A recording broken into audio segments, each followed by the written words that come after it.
Hey everyone, so today I'm going to be showing you guys how to take some of your objects from Maya into Substance Painter, give them some really cool looking materials and some depth using normal maps and height maps, and then bringing those maps back into Maya and applying them using an Arnold surface material. So to start out with, for the purpose of this demo, I'm going to be using this plane that I created in Maya just by creating the default plane. And one thing to note is that in the UV editor, I actually split up the UVs to create a seam. They were together, but I just cut them down the middle and pulled them apart. And the reason is because whenever we're working with objects, we try to UV unwrap the best that we can, and we try to hide their seams the best that we can. But sometimes in Maya, that's just not really feasible. It's just not possible to perfectly hide a seam.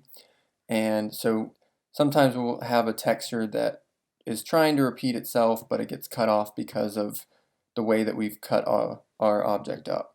And for this purpose of this demo, I'll show you guys what we can do to fix those seams in Substance Painter. We can actually use clone stamp, similar to Photoshop, to essentially fix the seam that I've created here. That way, no matter what object you're working with for your own projects, you'll be able to fix those seams as well. So I've already exported this out as an OBJ, and I jumped over to Substance Painter, and I'm just going to create a new file. PBR metallic roughness is a good template. Under the mesh section, I'm just going to select that plane that I created. Everything else here should be fine. This document resolution we can change later when we're exporting out the maps. If we were to have any texture maps or normal maps coming in, we could add them here by going to the add and then finding the color map or whatever that it may be that we have. For the purpose of this demo, I don't have any maps on the plane already. Or textures on the plane already. I'm just going to be creating them all in Substance Painter.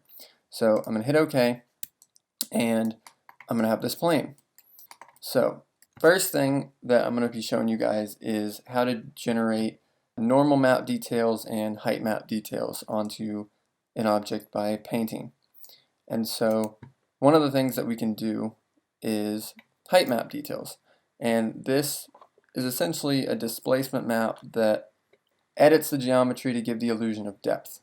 And a normal map is very similar, but a normal map, the main difference of a normal map is that it fakes the lighting. In both cases, they're both still flat images, which you'll see in a minute, but they give the illusion of depth, and when you combine them, it gives a really impressive image.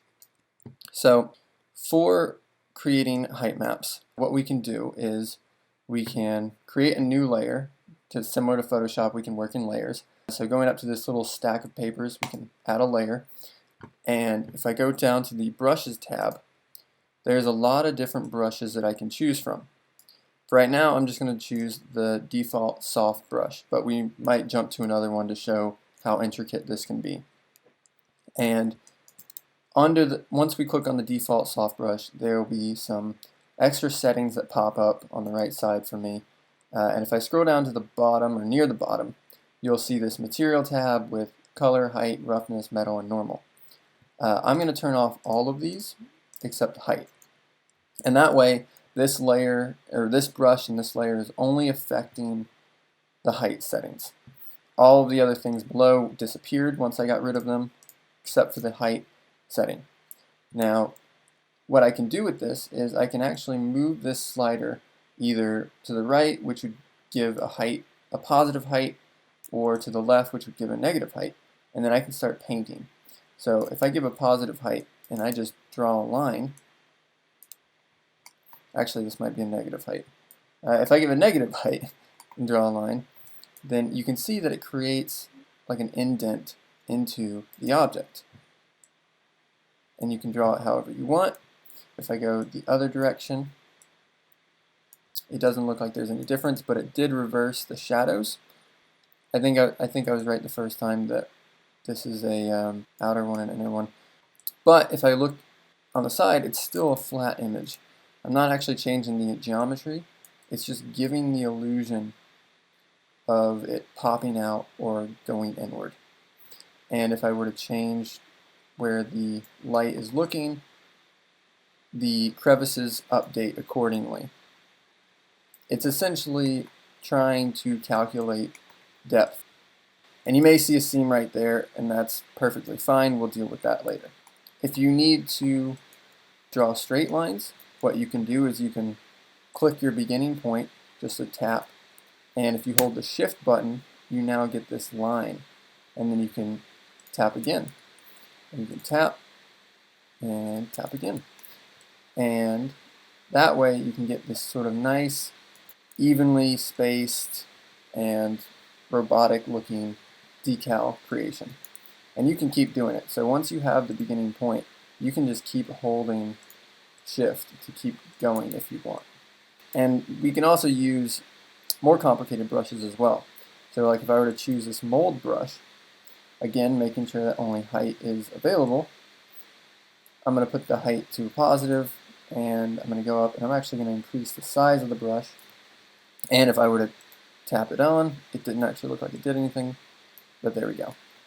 We can quickly, very easily create layers of mold on our walls or whatever that we may be making. This could be like sort of like a chipping plaster as well, just to add a little bit of texture. And as you can see, there's a ton of different things that you can choose from. Right now, if I were to just click and drag, it doesn't look too bad, but if you need to change the spacing, you can obviously pull them apart so that it's more spaced out, or if it's like right next to each other to cover everything, which could be good depending on what you want. So that's the basics for the height map. Now we'll move on to the normal map. So I'm going to just create another layer, and this time I'm going to turn off everything except the normal, which is this like purplish blue. And normal maps typically, a lot of times they're created in ZBrush or Maya, but sometimes they can be created in Substance Painter and other programs. And so what we'll be doing is we'll be taking, under the Hard Surfaces tab, we can take these preset normal map emblems to essentially stamp onto our object. So if I were to take this vent one, I guess, I can click and drag it onto the normal map section where it has a plus sign, drop it in, and so now my brush has this decal onto it. But I just realized that I'm still on the mold brush, so I'm going to flip back to mold. I'm going to flip back to the brushes, and I'm just going to go back to this default soft brush. And I'm going to turn up the size, and so now we can see the normal map more clearly on the brush. We can kind of see that the normal map fades off along the edges of the brush, and to get rid of that, we just get rid of the alpha here. So if I just click X on the alpha, now it goes the full way of the brush. So with the normal map setting on, using whatever brush we want, I can just click and stamp it, and now we have a normal map stamped on with some interesting details. If I want to rotate this to make more of a circle, one way is using this rotate icon here that can rotate it to keep going and stamp. Another way is if I hold the Command key for Mac. I don't quite know the equivalent but for Windows, but I assume that it's probably Control. And if I were to click up and down, you can rotate it that way. Keep in mind that while you're holding the Command key, if you go left to right, you change the opacity as well. So I can just rotate it to be about even there and stamp there. And rotate it and stamp there. And I did a poor job there, but you understand. And another thing that you can do if you need a quick brush change in size is you can hold the Command key, and if you have a middle mouse scroll wheel, you can do the scroll wheel while holding the Command key to change the brush size. So those are the basics of normal map and height map. Another thing that I'm going to show is adding materials and fixing seams. So if I create another layer, this time I'm going to go to the materials tab.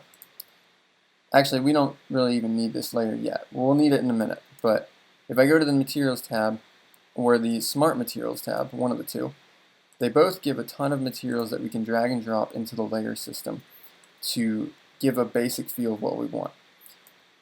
So for me, I'm going to choose this cliff material. You guys might not have this cliff material. This is a custom one that I downloaded. If you do happen to want it, or you have a specific material you want in mind, let me know and I might be able to get it for you. So I'm going to drag it on, and once it updates, we now have this rocky material. And it's pretty cool looking.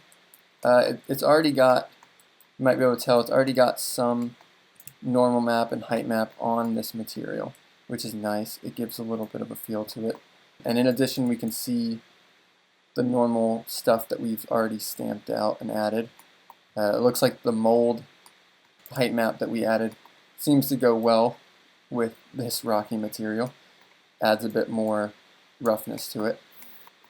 But one thing that we're seeing is that there's a seam right down the middle. And we already knew this was going to happen. I cut it up in the beginning, but we don't want that seam to be there. We want this to be a pretty seamless plane. So what I'm going to do is, using this this new layer that I created, I'm going to go over and change it to pass through. And I'm going to do that for each of the sections of layers. So I had changed it to pass through for the base color. I'm going to switch over to height, change it to pass through, switch over to roughness, change it to pass through, metallic pass through, and normal pass through. And what I'm doing with this is I'm setting up the layer to clone stamp. That way we can just essentially, like Photoshop, clone stamp over this seam. So if we go up to the top here, there's this little clone stamp button, this clone tool. And when I click on it, we got this casual brush that we're used to. If I hold down the V key, V as in Victor, if I hold down the V key and I click anywhere, we'll see that there's a box that appears now. And that is our equivalent of sourcing our image. So that's where it's going to start sampling for the clone tool. So if I source our image and then I just start painting over it, you can see that we are now painting over the seam. So if I just were to go up the middle, and you can see that I'm also taking from the normal map up here. So be careful with that you don't get any too complex of the stuff. If you want, you might be able to get away with only changing the base color to pass through. That way you don't sample from the other details that you've created if you don't want those other details in the middle. But for me, I'm just going up here and painting over that seam. So now it's still a little bit weird because of the blending. I would take a little bit of extra time to fix that, but there's no immediate seam and it kind of still blends in and looks fine. So I'm gonna say, cool, this is my thing now. I've fixed my seams, I've added my materials and done any normal map detailing that I want to do to it. And so now this is ready to take all of this information back into the plane that I have in Maya so that we can render it out. And so I'm going to go up to File, Export Textures, and we have a couple settings here. The first thing is to set where you want it to go. By default, the materials go into the Substance Painter folder that you have. I don't typically use this folder often, so I'm going to go to the download section to put them. That way all the maps will go down to the download section. I'm also going to change it to 16 bits so we have more information to work with. And for the configuration, I'm going to go down to Arnold 5 AI Standard. Just because there's a lot of different configurations we can use with Arnold and Maya and Renderman and stuff, but this one is a good configuration that seems to have everything that we really need for Maya or a game engine or whatever maps we want. This one seems to have the good ones. We can also change the document size here. I'm going to go up to 4K because why not? Go big or go home in this case. And if we were to click this little arrow button, we can see what we're given. We'll be given the base color, metal, roughness, normal, height, and I've actually never been given an emissive using this preset. I don't know if it's just not like if it's a bug or if it's not set up correctly or something, or if they just don't give a map if there's no emissiveness on the object. That might be the case, but these are the ones that we'll be getting. And if you wanted to see some of the details of the other ones, we could flip over the configuration, and all of these presets will tell you, like Keyshot will give you the diffuse, normal, reflection, roughness, metallic. Unity will give you these. Depending on what you want, you might want a different preset, but as I say, AI standard for Arnold 5 is generally the best. So now that we have everything set, I'm just going to hit export, and it's going to take a little bit of time to export each map individually, and then we'll pop over to Maya.